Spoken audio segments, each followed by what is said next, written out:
Shalom, queridos, leitura bíblica, hoje dia 19 de setembro e o nosso texto está em 2 de Samuel, no capítulo de número 15. Aconteceu depois disso que Absalão fez aparelhar carros e cavalos e 50 homens que corressem adiante dele. Também Absalão se levantou pela manhã e parava a uma banda do caminho da porta. E sucedia que a todo homem que tinha alguma demanda para vir ao rei a juízo, o chamava Absalão a si e lhe dizia: De que cidade és tu? E dizendo ele: De uma das tribos de Israel é teu servo. Então Absalão lhe dizia: Olha, os teus negócios são bons e retos, porém não tens quem te ouça da parte do rei. Dizia mais Absalão: quem me dera ser juiz na terra, para que viesse a mim todo homem que tivesse demanda ou questões, para que lhe fizesse justiça. Sucedia também que, quando alguém se chegava a ele para se inclinar diante dele, ele estendia sua mão e pegava dele e o beijava. E desta maneira fazia Absalão e todo o Israel que vinha ao rei para juízo. Assim furtava Absalão o coração dos homens em Israel. Aconteceu, pois, ao cabo de 40 anos, que Absalão disse ao rei: Deixa-me ir pagar em Hebrom o meu voto que votei a Iavé, porque morando eu em Jesur, na Síria, votei um voto, dizendo: se o Senhor Iavé outra vez me fizer tornar a Jerusalém, servirei a Iavé. Então lhe disse o rei: Vá em paz. Levantou-se, pois, e foi para Hebrom. E enviou Absalão espias por todas as tribos de Israel, dizendo: Quando ouvirdes o som das trombetas, direis: Absalão reina em Hebrom. E de Jerusalém foram com Absalão 200 homens convidados, porém iam na sua simplicidade, porque nada sabiam daquele negócio. Também Absalão mandou vir Aitofel, o Gilonita, do conselho de Davi, à sua cidade de Gilo, estando ele sacrificando seus sacrifícios, e a conjuração se fortificava, e vinha o povo e se aumentava com Absalão. Então veio um mensageiro de Davi dizendo: Coração de cada um em Israel segue a Absalão. Disse, pois, Davi a todos os seus servos que estavam com ele em Jerusalém: Levantai-vos, fujamos, porque não poderíamos escapar diante de Absalão. Dai-vos pressa a caminhar, para que porventura não se apresse ele e nos alcance e lance sobre nós algum mal e fira a cidade a fio de espada. Então os servos do rei disseram ao rei: Eis aqui os teus servos, para tudo quanto determinar o rei nosso senhor. E saiu o rei com toda a sua casa a pé, e deixou, porém, o rei 10 mulheres concubinas para guardarem a casa. Tendo, pois, saído o rei com todo o povo a pé, pararam num lugar distante, e todos os seus servos iam ao seu lado, como também todos os quereteus, e todos os peleteus, e todos os geteus, 600 homens que vieram de Gate a pé e caminhavam diante do rei. Disse, pois, o rei a Itai, o geteu: Por que irias tu também conosco? Volta, fica-te com o rei, porque estranho és, e também te tornarás a teu lugar. Ontem vieste, e te levaria eu hoje conosco a caminhar? Pois força-me é ir aonde quer que puder ir. Volta, pois, e torna a levar teus irmãos contigo com beneficência e fidelidade.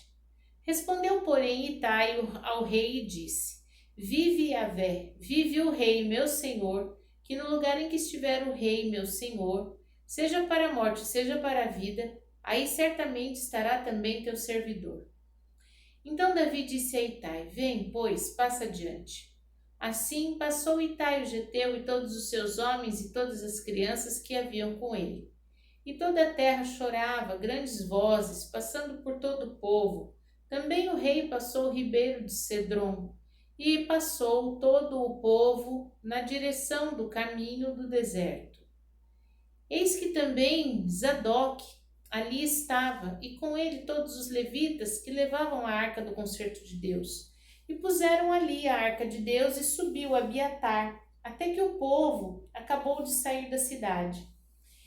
Então disse o rei a Zadok: torna a levar a arca de Deus à cidade. Se achar eu graça aos olhos de Iavé, ele me tornará a trazer para lá e me deixará ver a ela e a sua habitação. Se, porém, disser assim: não tenho prazer em ti, eis-me aqui, faça de mim como parecer bem aos seus olhos. Disse mais o rei a Zadok, o sacerdote: não és tu, porventura, o vidente? Torna, pois, em paz para a cidade, convosco também vossos 2 filhos, Aimaas, teu filho, e Jonatas, filho de Abiatar. Olhai, que me demorarei nas campinas do deserto até que tenha novas vossas. Zadok, pois, e Abiatar tornaram para levar para Jerusalém a arca de Deus e ficaram ali. Subiu Davi pela subida das oliveiras, subindo e chorando com a cabeça coberta, e caminhava com os pés descalços, e todo o povo que ia com ele cobria cada um a sua cabeça, e subiam chorando sem cessar. Então fizeram saber a Davi, dizendo: também Aitofel está entre os que se conjuraram com Absalão. Pelo que disse Davi: ó Iavé, torna o conselho de Aitofel. E aconteceu que, chegando Davi ao cume para adorar ali a Deus, eis que Uzai, o arquita, veio encontrar-se com ele com a veste rasgada e terra sobre a cabeça. E disse-lhe Davi: se passares comigo, ser-me-ás pesado. Porém, se voltares para a cidade e disseres a Absalão: eu serei, ó rei, teu servo, como fui dantes, servo de teu pai, assim agora serei teu servo, dissipar-me-ás então o conselho de Aitofel. E não estão ali contigo Zadok e Abiatar, sacerdotes? Será que todas as coisas que ouvires da casa do rei fará saber a mim, fará saber a Zadok e Abiatar para sacerdotes? E eis que estão também ali com eles os seus 2 filhos, Aimaas, filho de Zadok, e Jonatas, filho de Abiatar. Pela mão deles, aviso me mandareis de todas as coisas que ouvirdes. Uzai, pois, amigo do rei, veio para a cidade, e Absalão entrou em Jerusalém. Segunda carta aos Coríntios, capítulo de número 8. Também, irmãos, vos fazemos conhecer a graça de Deus dada às igrejas da Macedônia. Como em muita prova de tribulação houve abundância do seu gozo, e como a sua profunda pobreza superabundou em riquezas da sua generosidade. Porque segundo o seu poder, o que eu mesmo testifico, e ainda acima de seu poder, deram voluntariamente, pedindo-nos com muitos roubos e graça, e a comunicação deste serviço que se fazia para com os santos. Não somente fizeram como nós esperávamos, mas também a si mesmos se deram, primeiramente ao Senhor e depois a nós, pela vontade de Deus. De maneira que exortamos a Tito que, assim como antes tinha começado, assim também acabe essa graça entre vós. Portanto, assim como em tudo sois abundantes na fé e na palavra e na ciência e em toda diligência, e em vossa caridade para conosco, assim também abundeis nessa graça. Não digo isso como quem manda, mas para provar, pela diligência dos santos, a sinceridade da vossa caridade, porque já sabeis a graça de nosso Senhor Jesus Cristo, que sendo rico por amor de vós se fez pobre, para que pela sua pobreza enriquecesseis. Nisso dou o meu parecer, pois isso vos convém a vós que desde o ano passado começastes, e não foi só praticar, mas também querer. Agora, porém, completai também o já começado, para que assim como houve prontidão de vontade, haja também o cumprimento segundo o que tendes. Porque se há prontidão de vontade, será aceito segundo o que qualquer tem, e não segundo aquilo que não tem. Mas não digo isso para que os outros tenham alívio e vós opressão, mas para a igualdade. Neste tempo presente, a vossa abundância supra o que falta aos outros, para que também a sua abundância supra na vossa falta, e haja igualdade, como está escrito: o que muito colheu não teve de mais, e o que pouco não teve de menos. Mas, graças a Deus, que pôs a mesma solicitude por vós no coração de Tito, pois ele aceitou a exortação e muito diligente partiu voluntariamente para vós. Com ele enviamos aquele irmão cujo louvor no Evangelho está espalhado em todas as igrejas. E não só isso, mas foi também escolhido pelas igrejas para companheiro da vossa viagem, nessa graça que por nós é ministrada para a glória do mesmo Senhor e prontidão do vosso ânimo, evitando assim que alguém nos vitupere por essa abundância que por nós é ministrada, pois zelamos o que é honesto, não só diante do Senhor, mas também diante dos homens. Com eles enviamos também outro nosso irmão, o qual muitas vezes e em muitas coisas já experimentamos ser diligente e agora muito mais diligente ainda pela muita confiança que em vós tenho.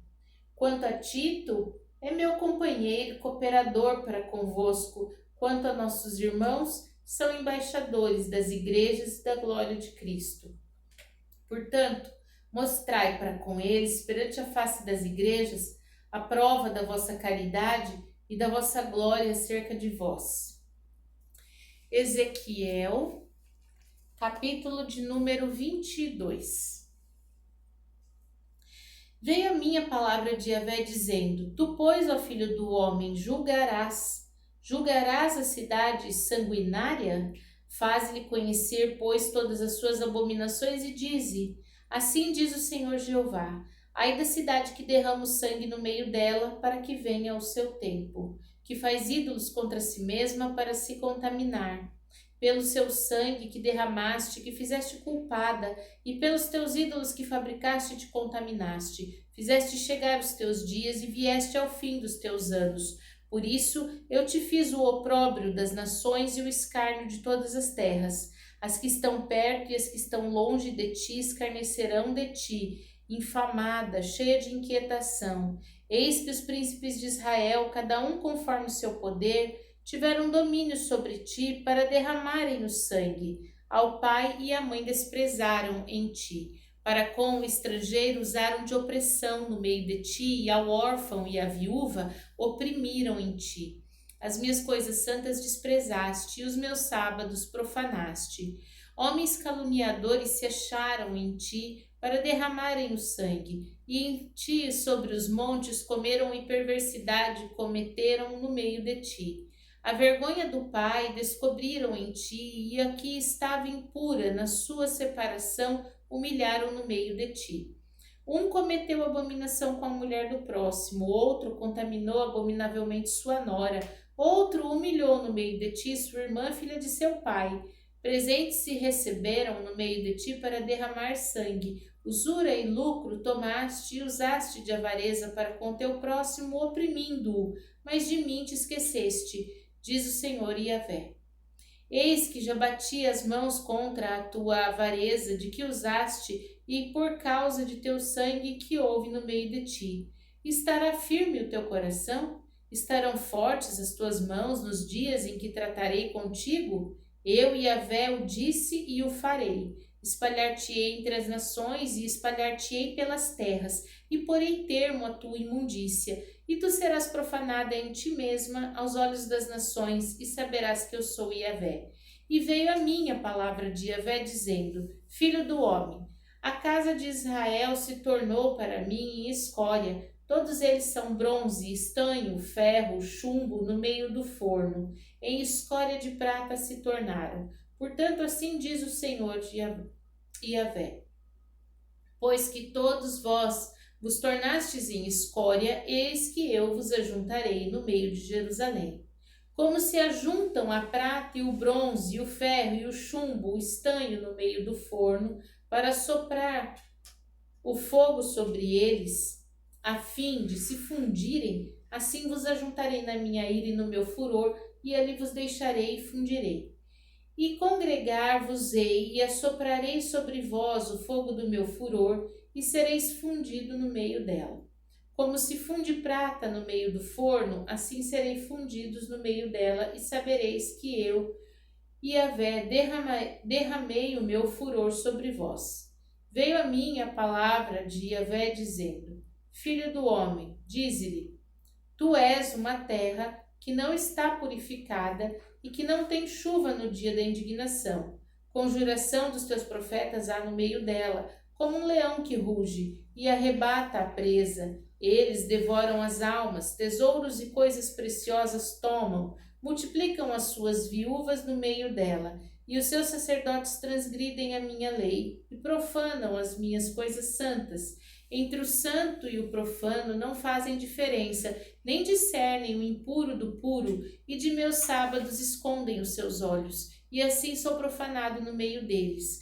Os seus príncipes no meio delas são como lobos que arrebatam a presa para derramarem o sangue, para destruírem as almas, para seguirem a avareza, e os seus profetas têm feito para eles reboco de cal não adubada, vendo vaidade e predizendo-lhes mentira e dizendo: assim diz o Senhor Jeová, sem que Yahvé tivesse falado. Ao povo da terra oprimem gravemente, e andando roubando e fazem violência ao aflito e ao necessitado, e ao estrangeiro oprimem sem razão. Busquei dentre eles um homem que estivesse tapando o muro, e estivesse na brecha perante mim por esta terra, para que eu não a destruísse, mas a ninguém achei. Por isso eu derramarei sobre eles a minha indignação, e com o fogo do meu furor os consumi. Fiz o que seu caminho recaísse sobre sua cabeça, diz o Senhor Yahvé.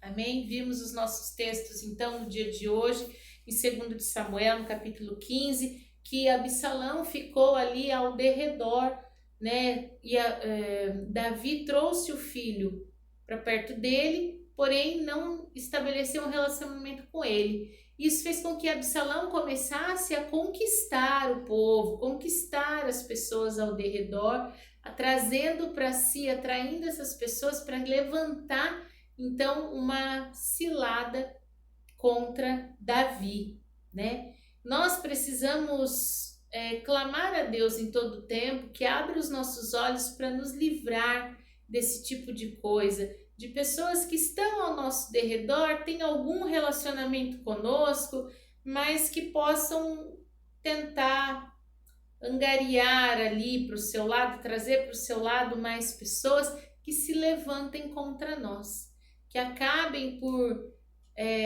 testificar falsamente a nosso respeito. Nós precisamos pedir que o Senhor nos livre. Nós não devemos fazer coisa alguma. Não somos nós que temos que fazer alguma coisa. Nós devemos pedir que o Senhor nos livre, porque Davi não fez coisa alguma contra ele. Ele simplesmente fugiu e falou: deixa que Deus julgue essa situação. Se o Senhor achar que eu sou digno de voltar, eu vou voltar. Se o Senhor achar que não, que ele faça como bem entender. Então nós devemos pedir ao Senhor que nos livre dessas coisas e dizer a Deus, falar: Senhor, julgue o Senhor mesmo essa situação, esteja nas tuas mãos tudo isso que se faz, que se levanta contra a minha vida, e não cabe a nós fazer coisa alguma a esse respeito, mas sim deixar que o Senhor, em sua justiça, em sua soberania, em sua grandeza, possa agir de acordo com o que é correto. E em 2 aos Coríntios, no capítulo 8, né, nós vemos aqui uma matemática muito curiosa de Deus. Eles estão falando ali sobre repartir, sobre ofertar, quem é que pode socorrer um ao outro em meio às suas necessidades. A matemática de Deus é muito curiosa porque ela está ligada à verdadeira intenção do coração.